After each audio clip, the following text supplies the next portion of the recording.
না, জোড়াতালির জীবন আমার গেল না গো গেল না, জোড়াতালির জীবন আমার গেল না। আচ্ছা কণ্ঠ কি খারাপ ভাই? মনে হচ্ছে না মধু ঢেলি দিয়েছে? আসলে আমিও গান গাইলে মায়ের খাওয়ার ভয় আমারও আছে। আমার জীবনে আমি সেদিন কলরোয়া টাউনে একটা গান ধরেছি, ওই বল বিল্ডিং ওই জায়গা না, দেখেন সত্যি তো। এখন যদি এই জায়গায় একটু শর্টটা একটু কাদা গুটা মুছি নেন গামছাটা, আচ্ছা এই গামছা যদি এখন একটা সাপ হয় খেলাটা কেমন হবে? আর এই সাপে যদি পান না খেয়ে সিগারেট খায় তাহলে পান খাবে না? পান খায় না, যদি সিগারেট খায় সিগারেট খাবে। সিগারেট খেলে কিরম হবে? তবে একটা কথা বলবো মুরব্বী, সাপে সিগারেট খাবে কথা সত্যি, কিন্তু আমরা সবাই জানি সাপ মারা সন্ন্যত। এখন এই সাপ দেখি যেন তুমি আমার বাড়ি সন্ন্যত দায় করি না, খুব না এ কারণ হবে না, এ কোনো ভয় নেই। তাহলে বাবাজি এই সাইকেলটা কার?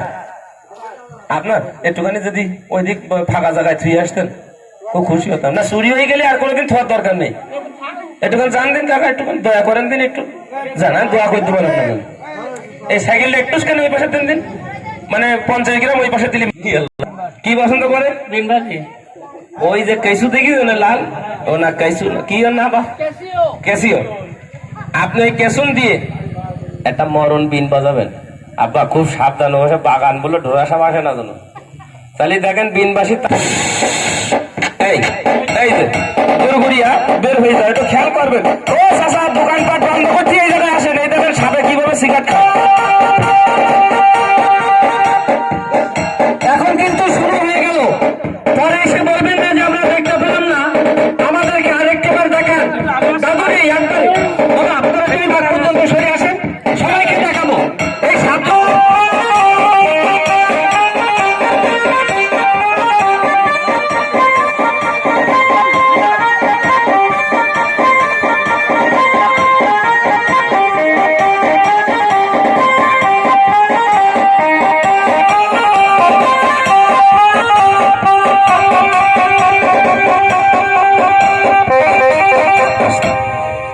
আমি কাকার কাছে দিয়েছি সাপের মাথা, আর এই ছেলেটার কাছে দিয়েছি সাপের লেজ। আব্বা তুমি যেন ফেলিতে দৌড় মারবো না, তুমি তো এই জায়গায় এসো দিন, গামছাটা আপনি ধরেন ভাই, ধরেন ফেলি দাও দিন।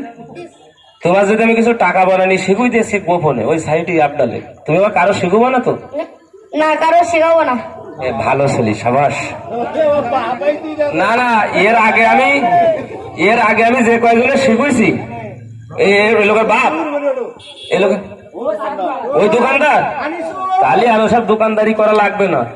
তবে কথা আছে আব্বা, তুমি টাকা বানাই জন্য দোকানে চালাই যাই না, তাহলে মায়ের বলো তুমিও খাবো, আমি তোমার ওস্তাদ আমিও খাবো, দুইজনে ভাগ করে খেয়ে দিবে। কিন্তু তা তোমার নাম কি গো? আবুজার গিফারি। আলহামদুলিল্লাহ, আমার বড় ভাইয়ের নামের নাম হাত। তোমার আব্বার নাম কি? আনিসুর মোড়ল। ওরে খোদা, আমার মামুর নামের নামে হাত মিলা। আচ্ছা আমার হাতে কোনো কবুতরের বাচ্চা আছে? না। কোন ডিম আছে? না। তাহলে টাকা বানাতে গেলে মন্ত্র লাগে না ভাই? বলো। ঘসর মসর ছানি, ঘসর মসর ছানি, আদা জল আদা পানি, আদা জল আদা পানি। এই এলাকায় যত ফকির আছে, এই এলাকায় যত ফকির আছে, সব আমার নানি। সব আমার নানি। না না হাসলি হবে না, মন্ত্র। হাতে একটা ফু দাও আব্বা। এই সাবধান, হেলা তোলা ছেলিবিলি যে এত ভালো আমি জানতাম না। এক ছেলির কইছে হাতে ফু দিতে, এক খাবলা কাশ ফুটাতেছে। আমি বললাম তুই কি করলি বাইরাম? কয়েক বড় ভাই একটা মোবাইল দিলাম, তাই এই জন্য জিজ্ঞাসা করে দিলাম। তা বাবাজি আপনার কাছে একটা কথা শুনলে কিছু মনে করবেন না তো? না। টাকা কিন্তু তৈরি হয়ে গেল। ওয়াল্লাহ বল্লাহ চক্কর আল্লাহ কাম কানেন্দার ধায় ধায়। বিয়ে করেছেন না? না করবেন না। আচ্ছা এর ভিতরে একটা বাচ্চা মেয়ে আছে, দেখো দিন লাল, টাকা পয়সাও আছে, দেখা যায়? হ্যাঁ। এই মেয়েটা কিন্তু আমার খুব শখের মেয়ে। আল্লাহ, এই মেয়েটা আমি 4 জায়গায় বিয়ে দিছি, এক জায়গায় টিকিনি। তো আমার জামাই হিসাবে তোমার পছন্দ। এখন আমার এই মেয়েটা কিছুক্ষণের জন্য আমি যদি তোমার সাথে বিয়ে দিই, সম্পর্কে আমি তোমার কি